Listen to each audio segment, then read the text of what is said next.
અમદાવાદના DCP zone 1 squad દ્વારા Activa ચોરી કરતા એક આરોપીની ધરપકડ કરવામાં આવી છે। શહેરના 2 પોલીસ સ્ટેશન વિસ્તારમાં ચોરી કરી હતી।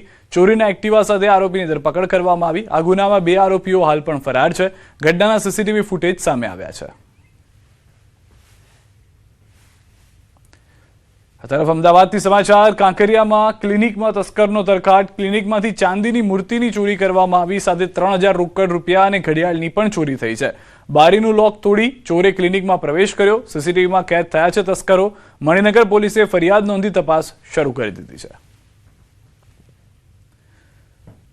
સુરતના ગોડાદરા વિસ્તારમાં એક્શન ફિલ્મ જેવા લાઈવ દ્રશ્યો જોવા મળ્યા છે। માત્ર 1000 રૂપિયાની ઉઘરાણી માટે 3 બાઇક પર 9 લોકો આવ્યા હતા। છરી અને ચપ્પુ વડે એક શખ્સ પર જીવલેણ હુમલો કરવામાં હતા, પરંતુ લોહિયાળ ખેલ ખેલાય તે પહેલા પોલીસ ઘટના સ્થળે પહોંચી આરોપીઓને ઝડપી પાડ્યા। ફરિયાદી સચિન ચૌધરીએ રૂપિયા ઉછીના લીધા હતા। ઉઘરાણી કરતા ફરિયાદીએ તે સમયે રૂપિયા આપવાની અસમર્થતા દર્શાવતા મામલો બીચક્યો હતો। ફોન પર અપશબ્દો બોલી જાનથી મારી નાખવાની ધમકી આપી, જે બાદ તુરંત પોલીસને જાણ કરાઈ। પોલીસે સતર્કતા દાખવી તાત્કાલિક સ્થળ પરથી હથિયારો સાથે આરોપીઓને દબોચી લીધા। સમગ્ર ઘટનાના સીસીટીવી પણ સામે આવ્યા છે। તમામ આરોપી મૂળ યુપી અને બિહારના રહેવાસી છે। સુરતમાં કલારકામ તથા હીરા મજૂરી કરે છે।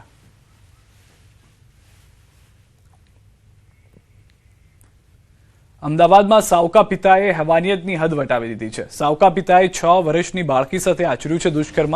બાળકીએ બૂમાબૂમ કરતા કરતૂતનો ભાંડો ફૂટી ગયો હતો।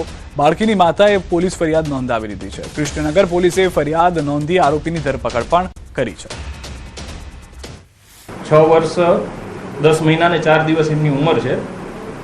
એ નગ્ન હાલતમાં હતી અને એમના પિતા પણ હતા। એમને ઉપર ખાલી ટી શર્ટ પહેરેલું હતું, નીચે પણ એ નગ્ન હાલતમાં હતા અને એની સાથે વાંધાજનક પરિસ્થિતિમાં એમને જોયેલા અને બલાત્કાર કરતા હતા એ પોઝિશનમાં એમને જોયેલા ફરિયાદી, એટલે પોતાની દીકરી એમને આંચકી લીધી અને તાત્કાલિક પોલીસને જાણ કરી। લેબનાનમાં હિઝબુલ્લાહના ઠેકાણાઓ પર ઇઝરાયલની એર સ્ટ્રાઇક। ઇઝરાયલ એરફોર્સના ભીષણ હુમલામાં 9 આતંકીઓ ઠાર થયા છે। ઇઝરાયલ સેનાનો આતંકી ઇન્ફ્રાસ્ટ્રક્ચર ધ્વસ્ત કર્યાનો દાવો છે। હુમલામાં હિઝબુલ્લાહના સૈન્ય મથકોને ભારે નુકસાન થયું હોવાનો પણ દાવો કરવામાં આવ્યો છે।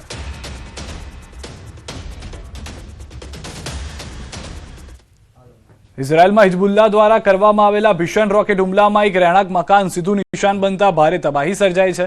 આ હુમલાના ભયાનક દ્રશ્યો કેમેરામાં કેદ થયા છે, જેમાં ઘરનો એક મોટો હિસ્સો જમીનદોસ્ત થતો જોવા મળે છે। આ ઘટનાને પગલે સમગ્ર વિસ્તારમાં અફરાતફરી અને ભયનો માહોલ ફેલાઈ ગયો છે।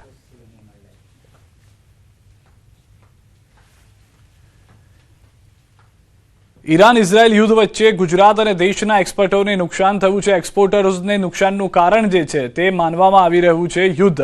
કોંગ્રેસ પ્રવક્તા પાર્થિવરાજસિંહ કઠવાડિયાએ કેન્દ્ર સરકાર પાસે પેકેજ જાહેર કરવાની માંગ પણ કરી છે। એટલે એક યુએઈનો પોર્ટ અને બીજો ઓમાનના પોર્ટ ઉપર 29,000થી પણ વધુ કન્ટેનરો અટવાયેલા છે। તેમાં 5,500થી પણ વધારે કન્ટેનરો ભારતમાં છે। પરિસ્થિતિ એવી છે એક્સપોર્ટરોની કે જ્યાં એમને એક્સપોર્ટ કરવાનો છે ત્યાં માલ નથી પહોંચી રહ્યો।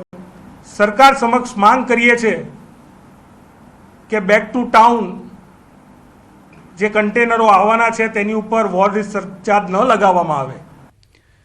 સાંસદ ભરત સુતરિયા ફરી જોવા મળ્યા છે શાયરાના અંદાજમાં। અમરેલી માર્કેટયાર્ડમાં મુખ્યમંત્રીના કાર્યક્રમ દરમિયાન કરી છે શાયરીઓ। टीम અને વિકાસને લઈને सांसदનો અનોખો સંદેશ। પત્તોને રંગ બદલા इसलिए गिर पड़े वरना पेड़ों को कहाँ तकलीफ थी, कई एकता पर भार મૂક્યો છે। 5 ધારાસભ્યો સંગઠન અને ટીમ સાથે કામ કરવાથી જ વિકાસ શક્ય હોવાનું જણાવ્યું। ઝાડ અને પાંદડાની ઉપમા આપી સાથે રહેવાની જરૂરિયાત સમજાવી। मिल ही जाएगी मंजिल यूं ही भटकते भटकते, गुमराह तो वो है जो अभी घर से निकले है। શાયરીથી કાર્યકરોને પ્રેરણા આપી ઘરે કે ઓફિસમાં બેઠા રહેવાને બદલે મેદાનમાં કામ કરવું જરૂરી હોવાનું જણાવ્યું। ટૂંક સમયમાં ચૂંટણીનો સંકેત આપતા વિકાસ કાર્યોને આગળ રાખવાની અપીલ। અમરેલીમાં થઈ રહેલા વિકાસની સમગ્ર ગુજરાતમાં ચર્ચા થતી હોવાનો પણ દાવો કર્યો।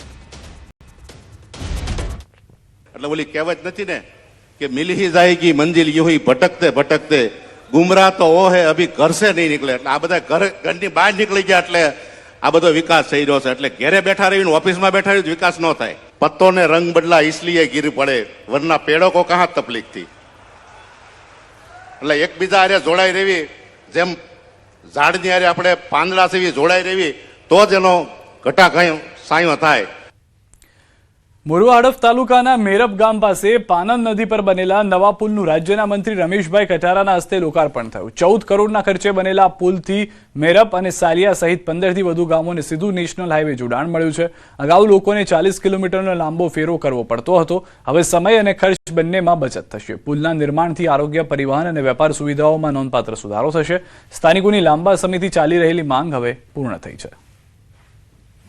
14 કરોડના ખર્ચે આજે સુંદર અને મહત્વપૂર્ણ પુલનું ઉદ્ઘાટન આપણા સાંસદ સાહેબને, માન્ય મંત્રી સાહેબના હસ્તે થયો છે, એમની ઉપસ્થિતિમાં થયો છે.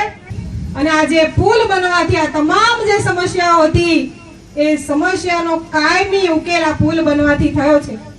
આ વિસ્તારમાં ગામોને સરળ અને ઝડપી જોડાણ મળ્યું. અને ખાસ મારા વિદ્યાર્થીઓ જે છે એને કોલેજમાં જવું હોય, ગોધરામાં કોલેજમાં જવું હોય, આઈટીઆઈમાં જવું હોય, કઈ પણ નાનું મોટું વિદ્યાર્થીઓને કામ હોય, ખેડૂતોને રોજિંદાનું કઈ કામ હોય, મુસાફરોને આવવા જવાની વાત હોય, મોટી રાહત આમાંથી મળવાની છે. આજે લોકોને ઘણા વર્ષોથી પડતર કામ હેતુ આ પુલ બનવાથી ખૂબ લોકોને આજે સુવિધા મળી.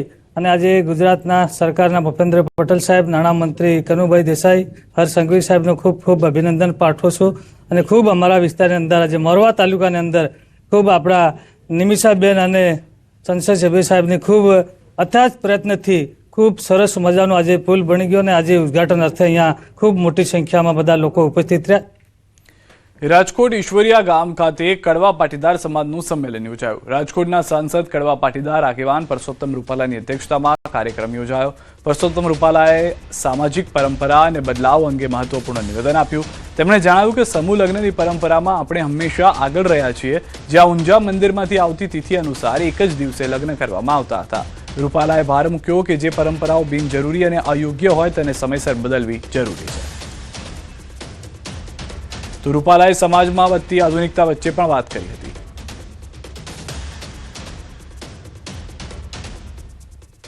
ત્યાં સમૂહ લગ્નના કોન્સેપ્ટને ઊંઝા મંદિરેથી 12 વર્ષે એક વખત તિથિ આવતી લગ્નની. ઊંઝા મંદિરેથી તિથિ બહાર પડતી 12 વર્ષે એક તિથિ કે આ તારીખે આપણી લગ્નની તિથિ છે. તો આખા રાજ્યમાં 12 વર્ષે એક જ દિવસે લગ્ન થઈ જતા. આ મેં સાંભળેલું છે. અને એકાદ બે જણા એવું મને કહેતા સાંભળેલા છે કે મારા લગ્ન એમાં થયેલા.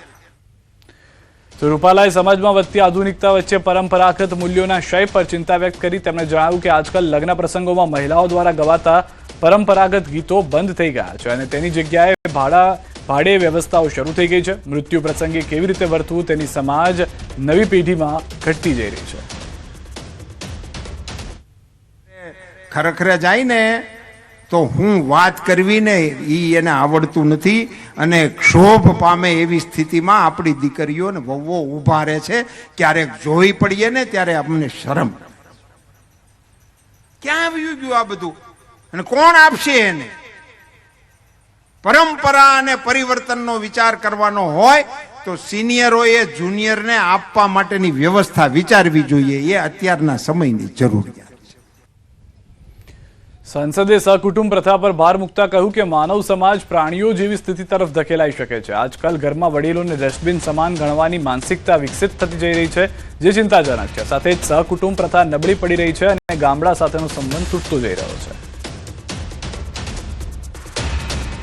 શર્મ સાથે મને કહેવાનું મન થાય, શબ્દો જે સંભળાય છે ને એને સાંભળતા આપણને એમ થાય કે આ શબ્દો આવે છે.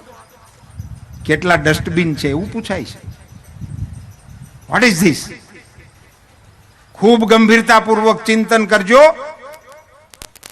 સમાજ જો ચેતી નહીં જાય તો પ્રાણીઓની જે દશા છે ને એની દશાથી નજીક આપણો સમાજ સરકી જશે. અમરેલી માર્કેટયાર્ડમાં ભાજપ પ્રદેશ પ્રમુખ જગદીશ વિશ્વકર્માએ કોંગ્રેસ પર નિશાન સાધ્યું. તેમણે કહ્યું કે કોંગ્રેસના રાજમાં માતાઓએ માથે લાકડા ઉઠાવી ચૂલા સળગાવ્યા છે, એ દિવસો ભૂલી ના જશો.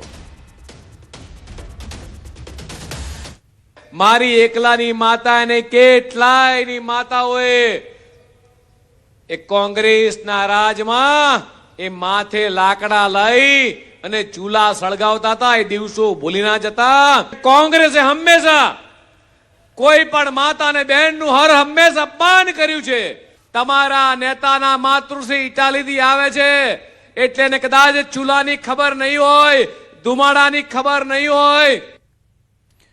ઉત્તર વાહિની નર્મદા પંચકોશી પરિક્રમામાં ભક્તોનું ઘોડાપુર ઉમટ્યું. વીકેન્ડ પર યાત્રાળુઓની સંખ્યા 1 લાખને પાર પહોંચી. એક જ રાત